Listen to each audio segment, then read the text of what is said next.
Com certeza, você já deve ter ouvido falar sobre Zeus, Thor, Atena, Afrodite e outros deuses da mitologia grega.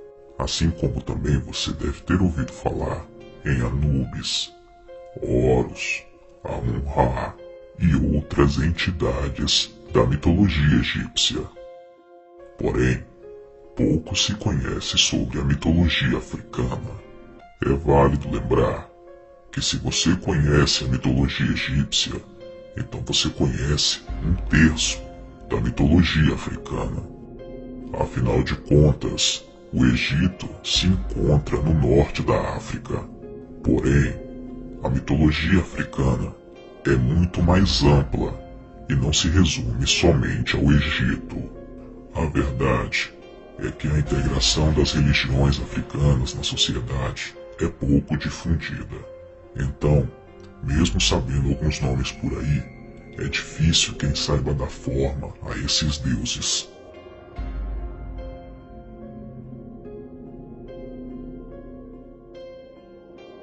Nesta nova série do canal, apresentaremos as histórias, as lendas, as características de cada entidade da mitologia africana. Acredito que a maioria de vocês estão loucos para me perguntar: Tio Lu, as entidades da mitologia africana, os orixás, são do diabo? São demônios? Eles são do bem ou eles são do mal?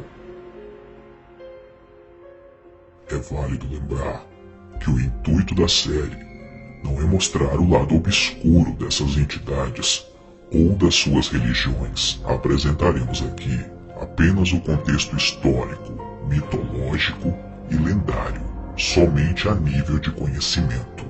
Cabe cada um assistir, analisar e tirar as suas próprias conclusões. Nossa opinião pessoal será emitida aqui de maneira muito discreta, pois a finalidade desta série é apenas trazer conhecimento sobre o assunto. Nossa opinião pessoal e espiritual sobre este assunto será manifesta na íntegra em um outro vídeo.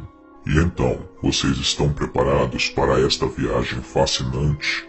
Sentem-se, crianças. O tio Lu vai contar uma história para vocês.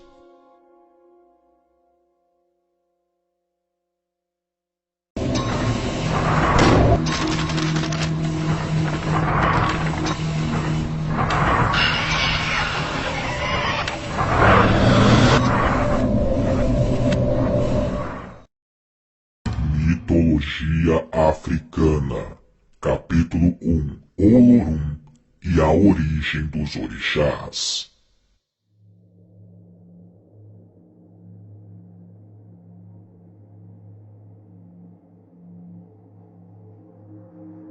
Para entender toda a mitologia africana e a origem dos orixás e demais entidades, é necessário se conhecer a história de Olorum. Ele é considerado o Deus Supremo das entidades africanas, assim como Zeus é considerado o Deus Supremo na mitologia grega.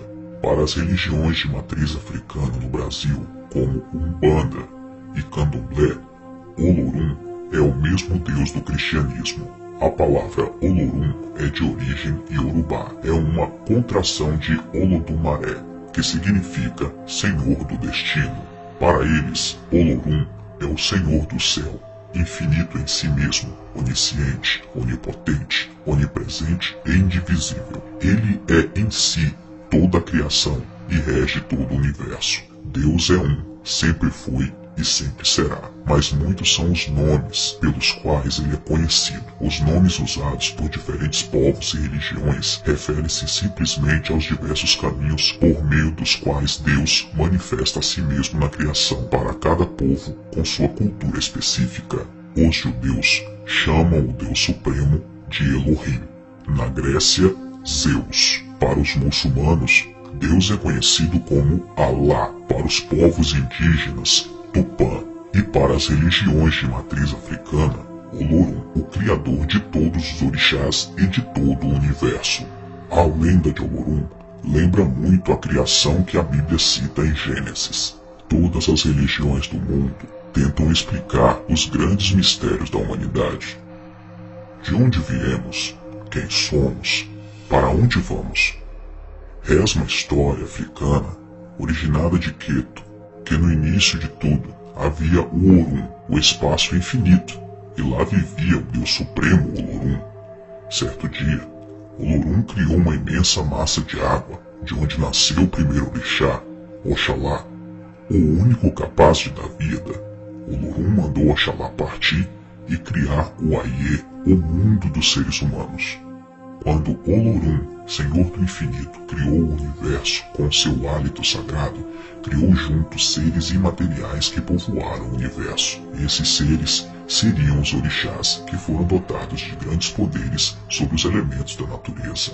Todos os demais orixás vieram de Olorum, e eles controlam os 4 elementos da natureza: fogo, água, terra e ar, e ainda dominando os reinos vegetais e animais, com representações dos aspectos masculinos e femininos. Ou seja, para todos os fenômenos e acidentes naturais, existe um orixá regente. E foi desta forma que, segundo a lenda, Olorum criou os orixás. Existe uma outra parte da lenda que diz mais ou menos o seguinte: no começo, não havia separação entre o Orum, os céus dos orixás, e o Aie, a terra dos seres humanos. Homens e divindades africanas iam e vinham, coabitando, se relacionando e dividindo vidas e aventuras. Diz a lenda que quando o Orum, território sagrado dos orixás, se aproximou da terra, algum ser humano o tocou com as mãos sujas. Olorum, Senhor do Céu, Deus Supremo, irado com a sujeira e a displicência dos mortais, soprou enfurecido seu sopro divino e separou para sempre o céu da terra. Assim, o território sagrado dos orixás separou-se do mundo dos homens, e nenhum homem poderia ir ao Orum e retornar de lá com vida, e os orixás também não podiam vir à terra com seus corpos. Perceba como esta lenda é bem parecida com a história que vemos em Gênesis, onde Deus expulsa o ser humano do jardim do Éden, porque o ser humano o desagradou. Agora havia o mundo dos homens e o mundo dos orixás. Separados dos seres humanos, os orixás ficaram muito tristes e amuados, sentiam saudade da terra dos mortais, e foram se queixar para Olorum, que acabou consentindo que os orixás pudessem de vez em quando retornar à terra. Entretanto, teriam que tomar o corpo material dos seus devotos, foi a condição imposta por Olorum. É por isso que os adeptos do Candomblé recebem entidades em seus corpos. Oxum, que antes gostava de vir à terra brincar com as mulheres, dividindo com elas sua formosura e vaidade,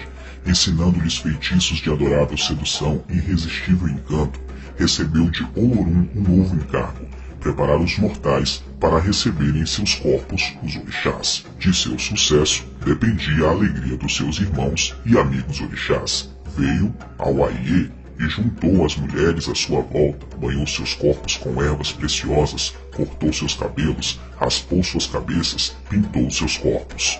Finalmente, as pequenas esposas estavam feitas, estavam prontas para receber os orixás. Os orixás agora tinham seus cavalos, podiam retornar com segurança ao Aie, terra dos seres humanos, podiam cavalgar usando o corpo das suas devotas. Os humanos faziam oferendas aos orixás para convidá-los à terra. Então os orixás vinham e tomavam os seus cavalos, ou seja, possuíam o corpo dos seres humanos. Segundo o mito, todos os orixás estão a serviço de Olorum, e todos os seres humanos devem estar a serviço dos orixás para que os propósitos de Olorum sejam consumados. Na mitologia africana, Olorum é a balança de tudo e de todos, controla tudo e todos em todo o tempo. Ele exerce a justiça entre os homens e as divindades. Olorum não é propriamente um orixá, não tem filhos na terra e por isso não se manifesta, isto é, ele não baixa em ninguém. Ninguém recebe Olorum em seu corpo, não participa do cerimonial do candomblé, não exige oferendas nem comidas caprichadas ou vestimentas especiais, assim como os demais orixás. Na verdade, Olorum, que alguns chamam de Olodumaré, está acima dessas e de outras necessidades materiais. Segundo a crença, é senhor de todas as coisas. Ele é o princípio criador. Sem sua permissão, Ododua, orixá que ora se apresenta como homem, ora como mulher, não teria gerado o mundo, nem Oxalá poderia dar vida aos homens. Olorum não é homem, nem mulher, não tem características humanas, nem se envolve nos problemas do dia a dia. Sua única ligação com os homens acontece por intermédio dos orixás e do arco-íris que, segundo a lenda, ele criou especificamente para esse fim em apenas 4 dias. Por suas características de Deus, ao contrário dos orixás que são considerados forças da natureza, Olorum é considerado Deus único dentro da Umbanda e do Candomblé. É bem parecido com a crença católica. Existe Deus Supremo e existem os demais santos, cada santo para uma específica área de necessidade do ser humano. Os povos africanos produziram uma infinidade de mitos sobre a criação do mundo e as forças espirituais. Isso porque a necessidade de explicar o mundo em que vivemos é praticamente tão antiga quanto a própria humanidade. Não perca o próximo episódio de Mitologia Africana, capítulo 2, Oxóssi, Xangô e Ogum. Te espero no próximo vídeo.